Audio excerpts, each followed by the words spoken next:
Post-game tonight, the annual Dig Pink game goes UMD's way. They defeat Upper Iowa 3-0. Coach, tonight was kind of one of those grinded out battles.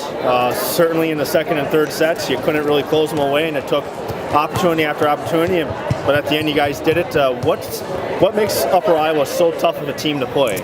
I think the thing is, I don't know what their blocking number is on the year, whether it's a big number or not, but the number of times they get their hands on the ball to deflect it, to slow it down so that their backcourt can dig it up and give them a swing. They just extend point after point after point. The number of clean kills past the block to the floor tonight was really low from us, and that's a credit to Upper Iowa. They work really hard. Their middles are super quick and get their hands on the ball constantly. They're just an extremely scrappy team. There's a reason why they're leading the conference in digs per set. That's the kind of ball they're playing night in and night out from a defensive standpoint. And you got to credit Aaron and what they've been doing, because it's really hard to play against. It's frustrating. And you spoke yesterday about having to go up against Anna Winter, who lit it up. You said that you would give your guys trouble, because she could go right over the block, and she did several times. She did. 9 for 15 at first set, 17 for 31 without an error. Yeah. You weren't really able to slow her down, but you were able to change a couple things. What things did you change in the second and third set? Not a whole lot on her, because we didn't do much against her, but we just readjusted to some of the things we were doing against some of the other people and tried to take away a couple things along the way.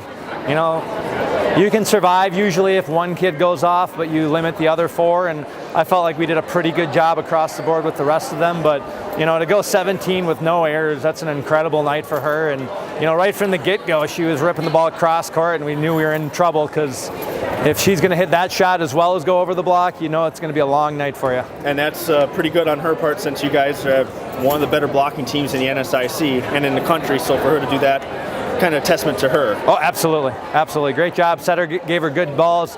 I think the thing that impresses me a lot about that team as well is, even when the dig or the pass is not in system, whether the setter's bump setting or somebody else is stepping in to set the ball, the number of times they get a high quality swing that both her and the other outside can take a swing at, it's really impressive. They do a great job that way. And then for you guys, as you spoke about with Upper Iowa, one good player and you can kind of limit the rest. Well, for you guys, Sarah Kelly, 16 for 27, hit 519, but once again, Kate Berg, 10 kills, Hannah Myers, 9 kills, Mackenzie Morgan, 7 kills, Abby Thor, 8 kills, just up and down the lineup. I mean, sure, you had Kelly doing her part, but the offense was once again in the rhythm again. Yeah, we have to be balanced. We have to keep teams off guard by moving the ball around, creating tempo, giving hitters good look. Obviously tonight in the big moments, we wanted to get Sarah the ball as much as we could. She's a special kind of athlete and a terminating attacker, and she came up big when we needed her to come up big. But again, I think Emily's doing a really good job running our offense. I believe it's the third match in a row now we've been above 300. Those are good things that we want to continue to stress and try to do moving forward. And then for Torvey, as you said, good numbers for her passing ball, but 6 kills, season high, and I think it's also a career high.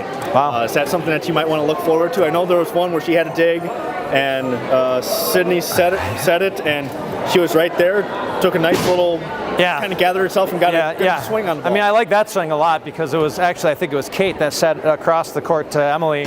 She took a really good rhythmic approach swing.